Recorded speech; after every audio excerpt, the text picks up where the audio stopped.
حضرت نوح علیہ السلام کا واقعہ۔ حضرت آدم کی اولاد دنیا میں خوب بڑی، آہستہ آہستہ یہ خدا کو بھولتے گئے جس نے اسے پیدا کیا تھا اور جو ان کا پالنے والا ہے، اور شیطان کے بہکاوے میں آنے لگے جس نے حضرت آدم علیہ السلام کو جنت سے نکلوا دیا تھا۔ شیطان کے بہکاوے میں آ کر وہ لوگ بتوں اور آگ، سورج وغیرہ کو پوجنے لگے، اور ایک خدا کے بجائے مٹی اور پتھر کے بہت سے خدا بنا لیے۔ اپنے ہاتھ سے اپنا خدا بناتے اور پھر ان سے مانگتے، حالانکہ یہ مٹی اور پتھر کے لیے بھی کچھ نہ کر سکتے تھے۔ ان کے لیے کیا کرتے؟ اللہ تعالیٰ جو اپنے بندوں سے بڑی محبت رکھتا ہے، اس کو یہ کبھی گوارا نہیں کہ اس کے بندے شیطان کے بہکاوے میں آ کر اللہ کے علاوہ کسی اور کی عبادت کرنے لگے اور اس کی سزا میں مرنے کے بعد دوزخ میں جلے۔ اس زمانے میں لوگوں کی عمریں بہت بڑی بڑی ہوتی تھیں۔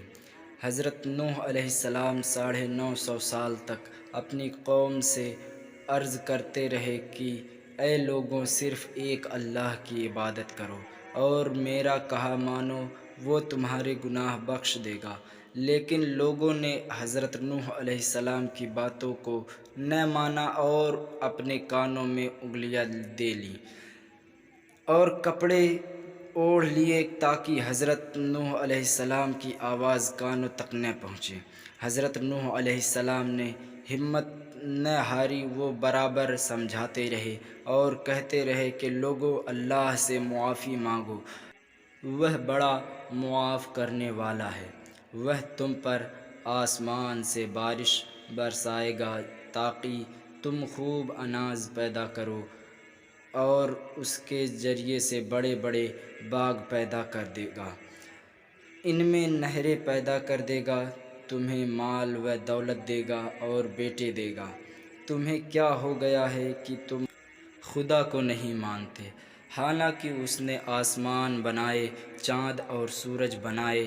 اس نے تم کو مٹی سے پیدا کیا اور پھر اسی مٹی میں ایک دن تم مل جاؤ گے اور پھر قیامت کے دن اسی مٹی سے تم کو دوبارہ زندہ کرے گا۔ لیکن لوگوں نے اپنے بتوں کو نہیں چھوڑا اور حضرت نوح علیہ السلام سے کہنے لگے کہ ہم اپنے بتوں کو ہرگز نہ چھوڑیں گے اور ہم تو تم کو اپنے جیسا آدمی ہی دیکھتے ہیں، اور تمہارا کہنا بھی صرف چند غریب لوگوں نے مانا ہے اور ہم تو تم کو جھوٹا سمجھتے ہیں۔ حضرت نوح علیہ السلام نے کہا کہ اے میری قوم، میں تم کو جو نصیحت کرتا ہوں اس کے بدلے میں تم سے کوئی مال و دولت نہیں چاہتا، اور جو غریب آدمی مسلمان ہوئے ہیں اور اللہ پر ایمان لائے ہیں، ان کو میں اپنے پاس سے تمہارے کہنے سے نکالوں گا نہیں۔ اگر میں ان کو اپنے پاس سے نکال دوں تو خدا کے عذاب سے مجھے کون بچائے گا؟ اگر میں ایسا کروں گا تو بہت ناانصاف ہو جاؤں گا۔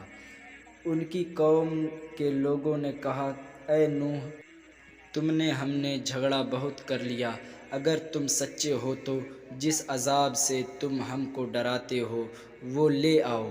حضرت نوح علیہ السلام نے کہا کہ جب اللہ پاک چاہیں گے عذاب لے آئیں گے۔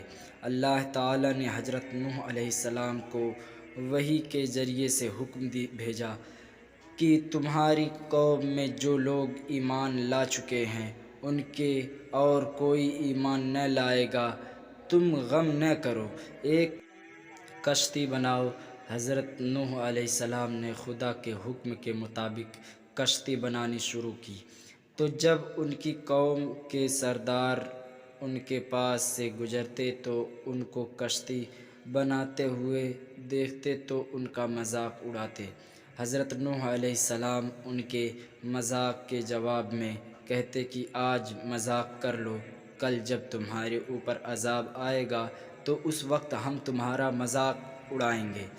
آخر اللہ تعالیٰ کا عذاب اس کے وعدے کے مطابق آیا، زمین پہ پانی نکلنا شروع ہوا اور آسمان سے بارش آنی شروع ہوئی۔ اللہ تعالیٰ نے حضرت نوح علیہ السلام کو حکم دیا کہ سب جانوروں کا ایک ایک جوڑا کشتی میں سوار کر دو، اور جو لوگ تمہارے اوپر ایمان لائے ہیں یعنی مسلمان ہو گئے ہیں ان کو سوار کر لو۔ حضرت نوح علیہ السلام نے اس کشتی میں سوار ہونے والوں سے کہا کہ اللہ تعالیٰ کا نام لے کر اس کشتی میں سوار ہو جاؤ کہ اس کا چلنا اور ٹھہرنا اسی کے ہاتھ میں ہے۔ اللہ تعالیٰ بڑا بخشنے والا مہربان ہے۔ کشتی ان سب کو لے کر لہروں میں چلنے لگی، تو اس وقت حضرت نوح علیہ السلام نے اپنے بیٹے سے کہا، اے بیٹا ہمارے ساتھ سوار ہو جاؤ اور کافروں کے ساتھ مت ہو۔ اس نے کہا، میں کسی پہاڑ پر چڑھ جاؤں گا اور وہ پانی سے بچا لے گا۔ حضرت نوح علیہ السلام نے کہا کہ آج خدا کے عذاب سے سوائے خدا کے کوئی بچانے والا نہیں۔ اتنے میں دونوں کے درمیان ایک پانی کی لہر اٹھی اور وہ ڈوب گیا۔ پھر خدا تعالیٰ نے زمین کو حکم دیا کہ اپنا پانی نکل جا، اور آسمان کو بھی حکم دیا کہ پانی برسنا بند کر دے، یہاں تک کہ پانی خشک ہو گیا اور تمام کافر دنیا میں ختم کر دیے گئے۔ حضرت نوح علیہ السلام کی کشتی کوہ جودی پر ٹھہری۔ حضرت نوح علیہ السلام نے اپنے پروردگار سے عرض کیا کہ اے میرے رب، میرا بیٹا بھی میرے گھر والوں میں سے ہے اور آپ کا وعدہ سچا ہے۔ یعنی حضرت نوح علیہ السلام کا مطلب تھا کہ اے اللہ تعالیٰ، اپنے وعدہ فرمایا تھا کہ تیرے گھر والوں کو اس طوفان سے بچا لوں گا، پھر میرا بیٹا کیوں ڈوبا؟ تو خداوند تعالیٰ نے فرمایا کہ اے نوح، تیرا بیٹا تیرے گھر والوں میں سے نہیں تھا، کیونکہ اس کے عمل اچھے نہیں تھے۔ میں تجھ کو نصیحت کرتا ہوں کہ ایسی بات نہ کر جو تیرے علم میں نہیں، اس لیے کہ کنعان اللہ تعالیٰ کے علم ازلی میں کافر تھا، اور یہ بات نوح علیہ السلام کے علم میں نہ تھی۔ حضرت نوح علیہ السلام نے اللہ پاک سے توبہ کی اور اپنے کہنے کی معافی چاہی۔ اللہ پاک نے ان کو معاف کر دیا اور حکم دیا کہ اے نوح، ہماری طرف سے سلامتی اور برکتوں کے ساتھ اتر۔ اس کے بعد حضرت نوح علیہ السلام کی امت سے دنیا بسی اور آہستہ آہستہ ان کے بال بچے آباد ہوتے گئے۔ یہ سب لوگ خدا تعالیٰ کی اطاعت کرتے رہے۔ زمانہ گزرتا گیا اور آہستہ آہستہ شیطان نے پھر بہکانا شروع کیا، تو یہ لوگ خداوند تعالیٰ کو بھولنے لگے۔ حضرت نوح علیہ السلام جو اللہ تعالیٰ کے اتنے بڑے پیغمبر تھے، اپنے بیٹے کو اس کے برے کاموں کی وجہ سے اللہ تعالیٰ کے عذاب سے نہ بچا سکے۔ اس طرح اگر ہمارے ماں باپ اللہ کے کتنے ہی ولی کیوں نہ ہوں، اگر ہمارے عمل اچھے نہ ہوں تو وہ ہم کو اللہ تعالیٰ کے عذاب سے نہ بچا سکیں گے۔